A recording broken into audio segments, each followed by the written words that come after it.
उमरकोट्रे operation सिंदूर विजय उत्सव पालन उमरकोट्रे BJP कर्मी सेना को सम्मान जणाइथिले बाण फुटे लोकों मिठा बांटिबा सहित बनदुर्गा मंदिर में देशर सैनिकों दीर्घायु निमंते एक होम यज्ञ मध्य करथिले।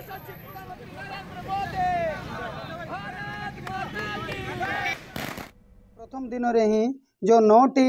आतंकवादी आड्डा उड़ाई आम भारत को पई अति गर्वर विषय जहाँ भाविले ही मन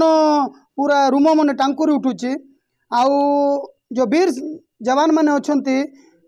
मानकर मंगल कामना करी हिंदू संगठन तरफ माँ बनदुर्गा मंदिर रे एक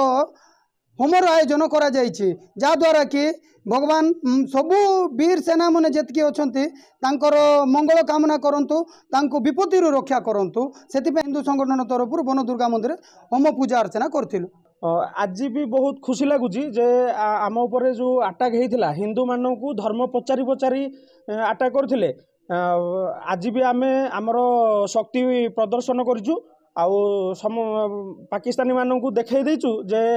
हिंदू राष्ट्र भी कौन कम नुहे आमर भी शक्ति अच्छी आमे जमिति अहिंसा रास्तार भी जाइपारू आ दरकार पड़े आम शस्त्र भी उठे पारू आउ टेररिस्ट मानू उचित जवाब दे पारू।